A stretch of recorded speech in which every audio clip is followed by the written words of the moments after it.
Daxili İşlər Naziri General Polkovnik Eyvazov.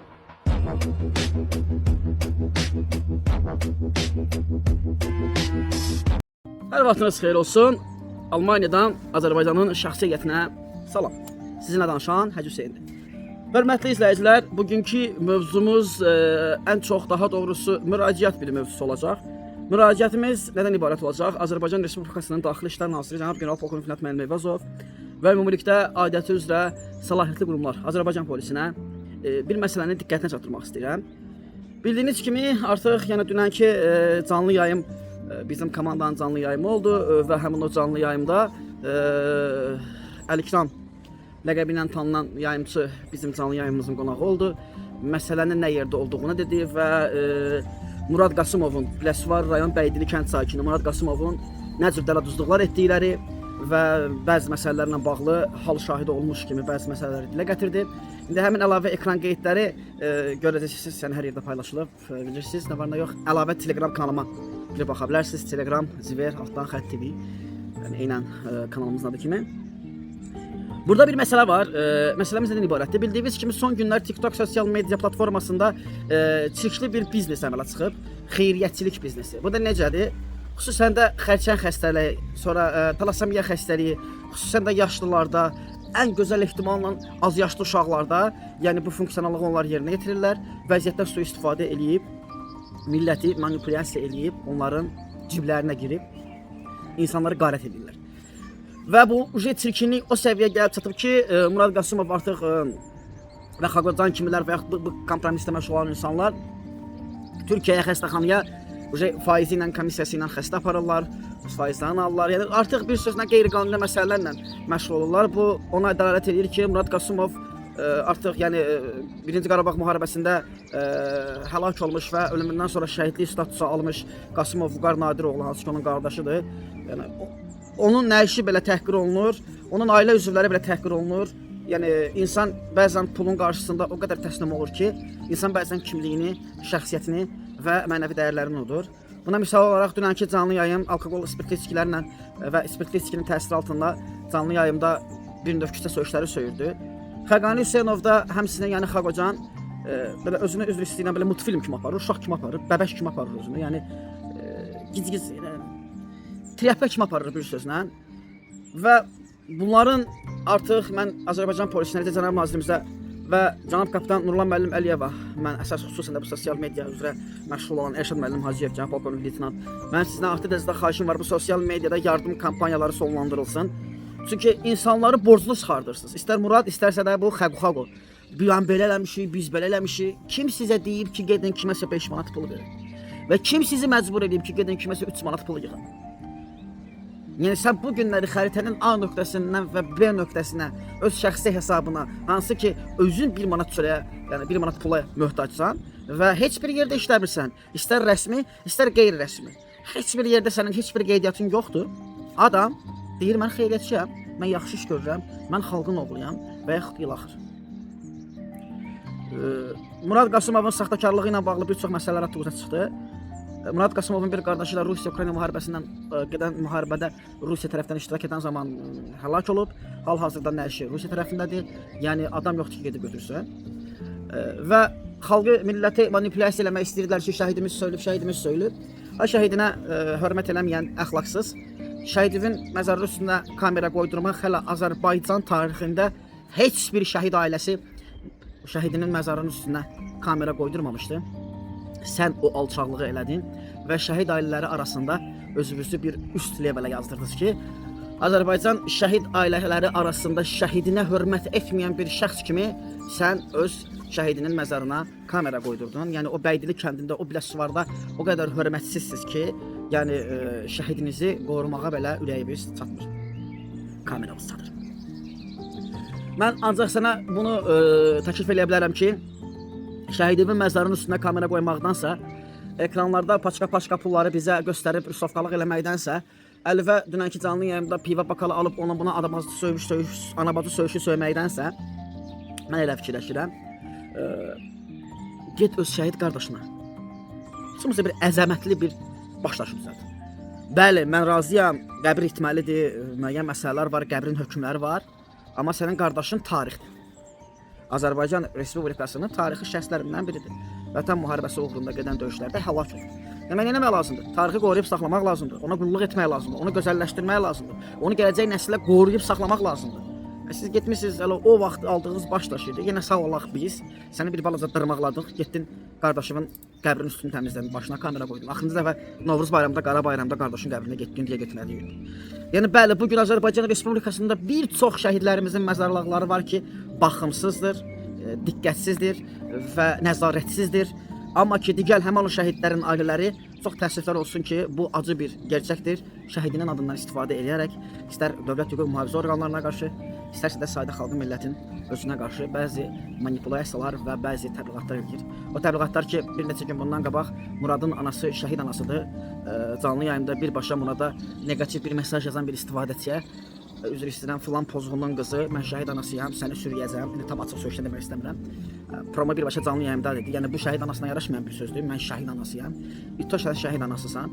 Sənin övladın şəhid olmayıb ki, sən xalqa millətə açıq arqumentlə söyüşdə özü aparıb əxlaqsız tripaş göstərəsən. Mən şəhid ailələri ilə bağlı bir video çəkmişəm. YouTube kanalımızdan bizi izləyə bilərsiniz. İstəsəniz girib baxa bilərsiniz o TikToker şəhid ailələrinə. Hansı ki bu TikTokda hansısa bir dümbülüm TikTokerlərin problemi düşən kimi şəhid ailələrə qatıb çıxır onların canlı yayımına. O şəhid ailələri ilə bağlı mən YouTube'a bir video çəkmişəm. Siz girib baxa bilərsiniz. Sonda mən demək istəyirəm ki, Xaqani Hüseynov özünüz bilirsiniz ki, dəfələrlə məhkumluq olub və xüsusən də onun məhkumluğu bu sosial media ilə bağlıdır və o Telegram kanallarında paylaşdığı əxlaqsız şeylərlə bağlıdır. Yenə həmin o vəziyyətinə qayıdıb Nurlan müəllim. Xaqani Hüseynov Telegram kanallarında başlayıb yenə o pozun əxlaqsız erotika məsələləri paylaşmağa, montajlar, şantajlar paylaşmağa. Mənim üçün az fərq eləyir. Sadəcə Azərbaycan Respublikasının qanunvericiliyi var. Sən İnzibati Xətalar Məcəlləsinə məsuliyyətə cəlb olunursansa, sən tənbih olunmalısan, sən islah olunmalısan və sən bu hərəkəti bir daha eləməməlisən. Bu günləri sən o Butulka saytı var işlədirsən, Kazino saytı. O saytda minimum giriş 200 manatdan başlayır. VIP zone 500 manatdır. Sonra paparozalıq edirsən, bir dənə tanışlıq saytı işlədirsən, Babcatdır. Paparozalıq edirsən, tanışlıq saytıdır. Orada da nə bilim stiker almaq 50 manatdır, bahalı stiker almaq 150 manatdır. Və sonra çıxırsınız, özünüzü mömin kimi, dindar kimi tanıtırırsınız insanlara. Mən bunu qəbul eləmirəm və mən fikirləşirəm ki, Xaqani Hüseynov yenə artıq özünü itirib. Çünki durur vətən xainidir Əli Rəhimova və eləcə də bizə. İlk öncə mən bunu dəfələrlə deyirəm, Azərbaycan Respublikasının prezidentinin müvafiq sərəncamı ilə əsasən mükafatlandırılmışam və prezident mükafatçısıyam və prezident təqaüdçüsüyəm ömrümün axırına qədər. Və mən elə fikirləşirəm ki, heç bir vətən xaini prezident təqaüdçüsü ola bilməz. Və mən elə fikirləşirəm ki, ədliyyə orqanlarının və hakimin, yəni humanist ali məhkəmənin qərarı əldə olmadan heç kim vətən xaini deyə bilməz. Okey, kimsə dövləti təhqir eləyib, kimsə dövlətin ünvanına hansısa bir sözlər işlədibsə, o problem dövlətlə şəxsin arasında olan problemdir. Və o problem dövlətlə şəxsin arasında olacaq məsələdir. Gəlib sənin Xaqani anavı bacıvı söyürlərsə, sən anavın bacıvın söyüşünü dövlətin üstünə atma. Və dövlət sənin anavı bacıvı atıb çat deyil. Vətən xaini dövlət. Və də ki, dövlət sənin anan bacın deyil. Dövlət sənin qeyrətin namusun deyil. Dövlət müstəmləkə bir qurumdur, rəhbərlik heyətidir və s. və ilax. Və bu günləri məhkəmə qərarı olmadan şübhəsiz ki, siz kiməsə vətən xaini deyə bilməzsiniz. Bu günləri dövlətin qanunu əlində olan status olmalıdır və Azərbaycan Respublikasının ədliyyə orqanlarının müvafiq qanunvericiliyinə əsasən konstitusiya tarixində bugünkü son 10-15 ilin ərzində vətən xaini statusu alan hər hansı bir şəxs yoxdur. Sadəcə müxtəlif maddələrlə təxribatçılıq və ölkədə çevriliş, hakimiyyəti ələ keçirməklə bağlı müxtəlif maddələrlə təqsirləndirilən şəxslər və təqsirləndirilən şəxslərin arasında müvəqqəti cəza çəkmə müəssisəsində məhkumluq həyatı yaşayan şəxslər var və ölkə daxilindən xaricdə yaşayan şəxslər ki var, həmin maddələrə uyğun olaraq barələrində qiyabi cinayət iş açılıb və istintaq edir. Amma son bu vəziyyətlərə görə Əli Rəhimov və Adil Əmrahlı barəsində, yəni Azərbaycan Respublikasının ədliyyə orqanlarında heç bir reestr məlumatı və reestr qeydiyyatı yoxdur. Amma hansı ki bəzi məsələlər ki baş veribsə, onlar yəni müxalif fikirli və müxalif hərəkətli çıxışlar və hərəkətlər ediblərsə, onlar dövlətlə onların arasında olan bir məsələdir və o məsələ dövlətlə onların arasında yekunlaşacaq. Bugün hansısa bir dılğır TikTokerin problemi olur, Əli Rəhimov gedir onun harda varı ilə harda yoxunu söyüb çıxardır qoyur ortalığa və bu əxlaqsız da götürür dövlətin maraqlarına qatır ki, yəni bu günləri Murad Sadə Əlinin anasının qəbrini ziyarət edəndə o çox gözəl bilirdi ki, Əli Rəhimov ilk başda söyləyəcəyi adam Azərbaycan polisi olacaq. İlk başda söyləyəcəyi adam Lənkəran rayon polis idarəsi olacaq, Biləsuvar rayon polis idarəsi olacaq. Yəni bu adam bunu bəzən yəni siz bilə-bilə xainlik edib dövlətimizi blogerlərə söydürürsünüz. Bilə-bilə siz xainlik edirsiniz və dövlətimizi blogerlərə söydürürsünüz. Sənin ondan problemin varsa, zəhmət çək və əziyyət çək, öz problemi və dövlət də onu geyindirmə, öz problemi və özün əllinə. Mən düşünürəm ki, Azərbaycan polisi yəni bu məsələdə çox ciddi addımlar atacaq. Xüsusən də son vaxtlar Telegram saytlarında erotik məzmunlu və erotik pozğunlu və yaxud da ki, müxtəlif editlərlə süni intellekt vasitəsilə xüsusi bir şəkillər paylaşılmaq, nə bilim videolar paylaşılmaq artıq bu yol verilməzdir və dəfələrlə kiber cinayətkarlıqla mübarizə baş idarəsi bu məsələ ilə bağlı əməliyyatlar keçirilib və Telegram məsələlərinə görə isə sonuncu dəfə Xəqani Hüseynov məhkumluq həyatı yaşayır. Hörmətli Azərbaycan polisi, hörmətli bizim cənab nazirimiz, cənab general polkovnik Vilayət müəllim Eyvazov, Almaniya hüdudlarından qıraqda yaşamış, yəni bir ehtiyatlı olan hərbiçi kimi səslənirəm. Bizim dövlətimizin imicinə xələl gəlməyini və dövlətimizin prestijinə xələl gəlməyini həqiqətən istəmirəm. Bugün bəzi başıboş tiktokerlər öz problemlərinə dövlətin mənafeyinə qatırlar, dövlətin infrastrukturasına qatırlar və hətta bu konstitusiyamızın, ədli orqanlarımızın və məhkəmə hakimlərimizin vəsadət verdiyi məsələlərə baxmayaraq özlərini yəni savadsız kimi yekəbaş aparırlar. Mən güman edirəm ki, Azərbaycan polisi bu məsələ ilə bağlı tədbir görüləcək. Murad Sadənin elədiyi dələduzluqlarla bağlı hansı ki vergidən yayınma, küllü miqdarda pulları mənimsəmə, müəyyən məsələlər. İndi yəqin ki, bununla bağlı bir ayrı bir istintaq orqanı cəlb olunacaq. Yəni sən şəhid ailəsi olmursan, peyğəmbər ailəsi ol. Qanunun qarşısında hər kəs bərabərdir. Bizim şəhidlərimiz vətən uğrunda şəhid olmayıblar ki, biz gedək cinayət törədək və yaxud da ki, qanundan kənar bir hadisə eləyək, bu əməllərimizə şəhid ailəsi kimi bir don geyindirək. Və mən bugünkü gündə deyirəm, bugün Biləsuvarda bir çox şəhid ailələri var, eləcə də Bəydili kəndində bir çox şəhid ailələri var. Nədənsə onların heç biri yox. Əgər sənin şəhidin söyülürsə, demək ki, problem şəhid ailələrində yox, problem sizin özünüzdədir. Və bugünkü günə qədər Biləsuvardan heç bir şəhid ailəsi, hansı ki, Biləsuvar rayon Yeni Azərbaycan Partiyasının gənclərin ibarət hərəkatının üzvüyəm və Yeni Azərbaycan Partiyasının kollektivi də məni oradan tanıyırlar. Biz Biləsuvarda Yeni Azərbaycan Partiyasının kollektivində ümumiyyətlə tədbirlərdə şəhid məclislərində çox olmuşuq, tədbirlərdə iştirak eləmişik. Yəni istər kollektivlərdən, istərsə də şəhid ailələrindən heç kim, yəni bu Murad Qasımov ilə görə şəxsən hələ mənim özümdən heç kimi əlaqəyə çıxmayıb və heç kimi xahiş eləməyib. Və bu da ondan ibarətdir ki, insanlar hörmətsizdirlər. Hörmətsiz, ləyaqətsiz və şəxsiyyətsiz bir insanlardılar. Xüsusən də onun atası Nadir Qasımov çox həyasız bir kişidir. Sadəcə onun Rusiyada, əvvəllər Rusiyada qalmış bir qardaşı var, indi qayıdıb Azərbaycana. Həmin o qardaşının yaxşı bir insan olduğu haqqında bizə bir məlumat veriblər ki, yəni gözəl bir insandır, ünsiyyətçil bir insandır, xeyir-şəri bacara bir insandır. Nəysə, bir sözlə əziz Azərbaycan polisi son günlər TikTokda bu xeyriyyə kampaniyasına bağlı iyrənclik çox pis baş alıb gedib. İlk öncə mənim ölkə başçım Əmək və Əhalinin Müdafiə Sosial Fondunu yəni yaradıb və bir çox kampaniyalar var, layihələr var. Bu günləri TikToker durub yayım açıb hansısa xəstələrə kiməsə 200, bunasa 100, buna 500, buna 300, nə bilim, sənə 500 lazımdır, biz 1000 yığacaq, 500'ü bizim, 500'ü sənin. Bu cür kampaniyaların qarşısını almağını istəyirəm. Hörmətli cənab kapitan Nurlan müəllim Əliyev, yəni mənim bu Azərbaycan polisində yəni sahib seçdiyim və hörmət etdiyim polis zabitlərindən birisiniz.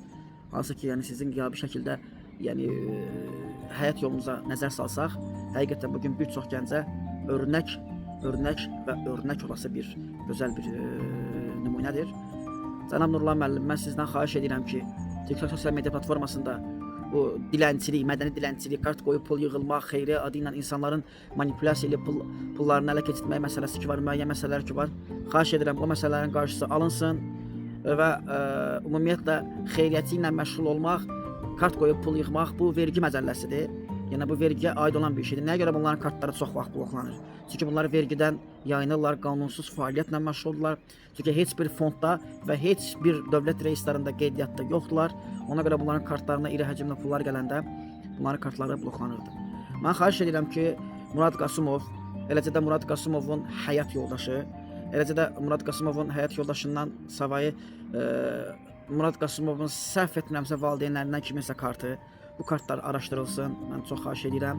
Çünki ortada bizə məlum olmayan bir məsələlər var. Onu əlbəttə ki, hüquq mühafizə orqanları bilər və Xəqani Hüseynovun bütün hesabları araşdırılsa, Mən də fikirləşirəm ki, Azərbaycan polisi öz işinin adını bilir və bu məsələ öz hüququ, öz həllini tapacaq və şəxslər qanun qarşısında cəzalandırılacaq. Diqqətinizə görə minnətdaram. Bir neçə dəqiqə vaxtınızı aldım.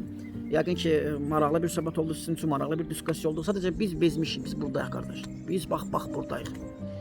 Manipulyasiya eləyib insanlara xeyirxahlıq adına xəstə insanları gecə saat 2-də 3-də az yaşlı balalara çıxardırsınız efirə. Eləməyin. Allahınız olsun, eləməyin. Salamət, özünüzə müğayət. Ən gözəl əmanətsə Allahdır, sizi də Allah əmanət edir. Hələlik.